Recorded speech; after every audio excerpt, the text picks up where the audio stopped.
साल 1974. टेल्को म्हणजे आत्ताचं टाटा मोटर्स. त्यांना इंजिनियर्स हायर करायचे होते. त्यासाठी त्यांनी तशी जाहिरातही दिली होती. पण त्यात त्यांनी स्पष्ट लिहिलं होतं की महिला उमेदवारांनी अर्ज करू नयेत.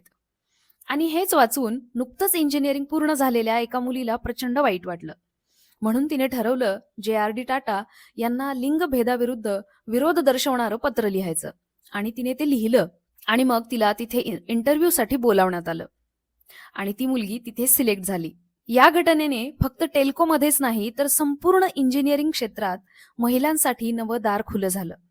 असा काळाच्या पुढचा विचार करणारी ती मुलगी कोण होती माहितीये? आपल्या हक्कासाठी स्टँड घेणाऱ्या, आपल्या साधेपणासाठी ओळखल्या जाणाऱ्या आणि माणूस म्हणून प्रचंड संवेदनशील असणाऱ्या आपल्या सर्वांच्या लाडक्या लेखिका सुधा मूर्ती. सुधा मूर्ती यांचं व्यक्तिमत्व जितकं खास आहे तितकंच खास त्यांचं लिखाण आहे.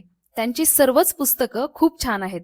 पण मी आज त्यांच्या टॉप 5 मस्ट रीड पुस्तकांबद्दल बोलणार आहे. अशी पुस्तकं जी वाचून तुम्ही एक संवेदनशील आणि चांगली व्यक्ती बनाल, माणूस म्हणून इतरांना समजून घ्यायला शिकाल, इतरांच्या बाजूचा अतिशय बारकाईने विचार करायला लागाल. तर चला मग वळूया व्हिडिओकडे. पण त्यापूर्वी नमस्कार, मी साधना कसपटे महानूर तुम्हा सर्वांचं रेघोट्यामध्ये मनापासून स्वागत करते. जर तुम्ही चॅनलला सबस्क्राईब केलं नसेल तर सबस्क्राईब करा. आजच्या यादीतलं पहिलं पुस्तक आहे वाईज अँड अदरवाईज. कधी कधी एखादा छोटासा प्रसंग सुद्धा आयुष्याचा खूप मोठा धडा शिकवून जातो. अशाच छोट्या छोट्या प्रसंगांमधून आयुष्याचे धडे शिकवणारं पुस्तक म्हणजे वाईज अँड अदरवाईज. हे पुस्तक म्हणजे सुधा मूर्ती यांच्या आयुष्यातील खऱ्याखुऱ्या अनुभवांचं अतिशय सुंदर असं चित्रण. संपूर्ण भारतभर फिरताना त्यांना भेटलेली माणसं, पाहायला मिळालेली ठिकाणं आणि घडलेल्या प्रसंगांमधून एक संवेदनशील व्यक्ती म्हणून त्यांनी जे जे अनुभवलं ते त्यांनी या लघुकथांमधून मांडलेलं आहे. त्यांची लेखन शैली अत्यंत साधी आणि सोपी आहे, पण त्या साधेपणात माणसांच्या स्वभावाची खोल निरीक्षणं दडलेली आहेत. यातील प्रत्येक प्रकरण म्हणजे एक आरसा आहे जो आपल्याला माणुसकीचं आणि माणसाच्या स्वभावाचं प्रतिबिंब दाखवतो. सुधा मूर्तींची शैली जितकी साधी आणि सोपी आहे तितकीच प्रभावशाली आणि विचार करायला भाग पाडणारी आहे. हे पुस्तक म्हणजे शब्दांमधून संवाद साधणारा एक लाईफ कोचच आहे. सुधा मूर्ती लिखित मस्ट रीड पुस्तकांपैकी नंबर 1 ला असलेलं हे पुस्तक, याला मी देते 5 पैकी 5 स्टार. आजच्या यादीतलं दुसरं पुस्तक आहे 3000 स्टिचेस म्हणजे 3000 टाके. करुणेचं बळ जेव्हा कृतीत उतरतं तेव्हा समाज बदलतो. 3000 टाके हे पुस्तक म्हणजे 11 सत्य कथा आणि वैयक्तिक अनुभवांचं सुंदर मिश्रण आहे. या कथा त्यांच्या आयुष्य, समाजकार्य आणि प्रवासातील अनुभवांवर आधारित आहेत. हे पुस्तक करुणा, सामाजिक न्याय, नम्रता, शिक्षणाची ताकद आणि चिकाटीचं सामर्थ्य या अशा जीवनमूल्यांवर प्रकाश टाकतं. या पुस्तकाच्या शीर्षकामागची गोष्ट खूप छान आहे. इन्फोसिस फाउंडेशनच्या माध्यमातून कर्नाटकातील देवदासी महिलांच्या पुनर्वसनाचा लढा सुधा मूर्ती यांनी हाती घेतला होता. सुरुवातीला त्यांना या महिलांकडून संशय, राग आणि विरोधाचा सामना करावा लागला होता. पण सुधा मूर्ती यांच्या सातत्यपूर्ण प्रयत्नांमुळे त्यांनी या महिलांचा विश्वास जिंकला.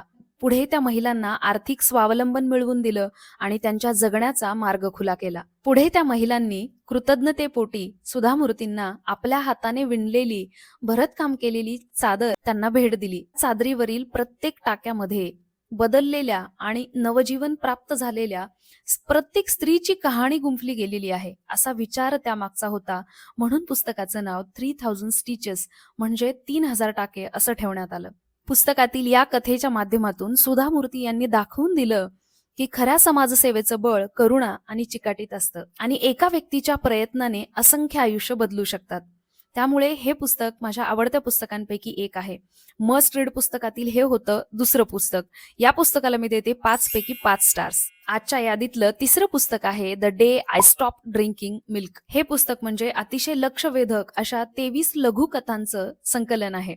यातील प्रत्येक कथा ही साध्या पण अर्थपूर्ण प्रसंगाभोवती फिरत राहते.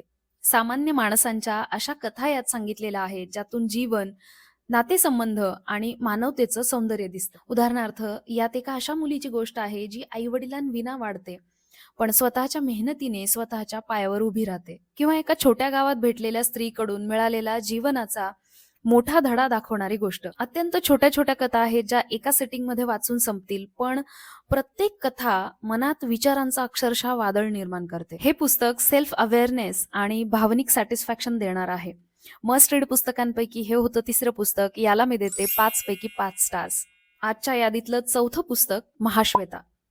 चेहऱ्याच्या सौंदर्यापेक्षा मनाचं सौंदर्य जास्त महत्वाचं असतं हे पटवून देणारं हे पुस्तक. सुधा मूर्ती लिखित सर्वात जास्त भावनिक आणि ताकदवान कादंबरी म्हणजे हे पुस्तक. यामध्ये एका अशा मुलीची गोष्ट आहे जिचं आयुष्य लग्नानंतर पूर्णतः बदलून जातं. लग्नानंतर जेव्हा तिला त्वचेवर पांढरे डाग पडणारा आजार होतो, तेव्हा तिचा नवरा, सासरचे लोक आणि समाज सगळेच टाळतात. पण ती हार मानत नाही. ती पुन्हा उभी राहते. मेहनतीने स्वतःचं आत्मसन्मानाचं नवं जग ती निर्माण करते. स्त्री सन्मान, स्वाभिमान आणि आत्मविश्वासाचं परफेक्ट चित्रण म्हणजे हे पुस्तक. सामाजिक पूर्वग्रहांविरुद्ध आवाज उठवणारं हे कथानक प्रत्येक स्त्रीसाठी प्रेरणादायी आहे. स्वतःची ओळख निर्माण करायला प्रेरणा देणारं हे पुस्तक मस्ट रीड आहे. प्रत्येक स्त्रीने आयुष्यात एकदा तरी हे पुस्तक वाचायलाच हवं. अशा या मस्ट रीड पुस्तकांपैकी हे होतं चौथं पुस्तक, ज्याला मी देते 5 पैकी 5 स्टार्स. आणि आजच्या यादीतलं शेवटचं आणि 5वं पुस्तक, डॉलर बहू. पैशाने नाती विकत घेता येत नाहीत हे सांगणारं हे पुस्तक. हे पुस्तक वाचत असताना मला सतत ती गोष्ट आठवत होती जी कुठल्या तरी मोठ्या लेखकाने लिहून ठेवलेली आहे, की तुम्ही पैसे देऊन बेड विकत घेऊ शकता पण झोप नाही. तुम्ही माणसं विकत घेऊ शकता पण प्रेम आणि माया नाही. याच गोष्टीची प्रचिती देणारं हे पुस्तक. या पुस्तकाची कथा ही एका मध्यमवर्गीय भारतीय कुटुंबाभोवती फिरत राहते. ही गोष्ट आहे 2 सुनांची, ज्यातील एक सून परदेशात असते आणि तिने तिथे डॉलर बहू असं नाव कमावलेलं आहे. तर दुसरी सून जी भारतात आहे ती प्रेम, समजूतदारपणा आणि संस्कारांनी भरलेली आहे. सासूला सुरुवातीला डॉलर बहूचं खूप आकर्षण आणि कौतुक असतं, कारण ती पैसे कमवत असते. पण जेव्हा सासू अमेरिकेत जाऊन तिथलं वास्तव बघते, तेव्हा मात्र ती पूर्णतः हादरून जाते. तेव्हा तिला कळतं की पैसा म्हणजे सगळं काही नाही.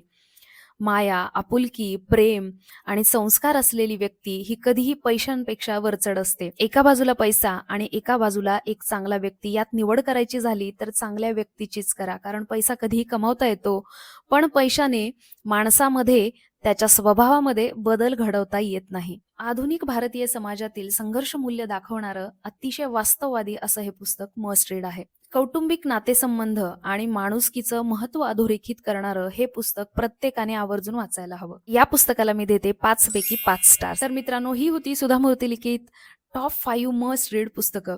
कसं वाटलं आजचं रिकमेंडेशन, कसा वाटला रिव्ह्यू, मला नक्की कमेंट करून सांगा. यातली कुठली पुस्तकं तुम्ही आधी वाचलेली आहेत आणि आता वाचाल तेही मला कमेंट करून सांगा. जर तुम्हाला ही पुस्तकं खरेदी करायची असतील तर त्याची लिंक मी खाली कमेंट सेक्शनमध्ये दिलेली आहे, त्यावर क्लिक करून तुम्ही पुस्तकं मागवू शकता. आय होप तुम्हाला व्हिडिओ आवडला असेल तर आपल्या चॅनलला सबस्क्राईब करा, नोटिफिकेशनसाठी बेल आयकॉनवर क्लिक करा. व्हिडिओ आवडला असेल तर जास्तीत जास्त लोकांना शेअर करा. भेटूया लवकरच, तोपर्यंत धन्यवाद.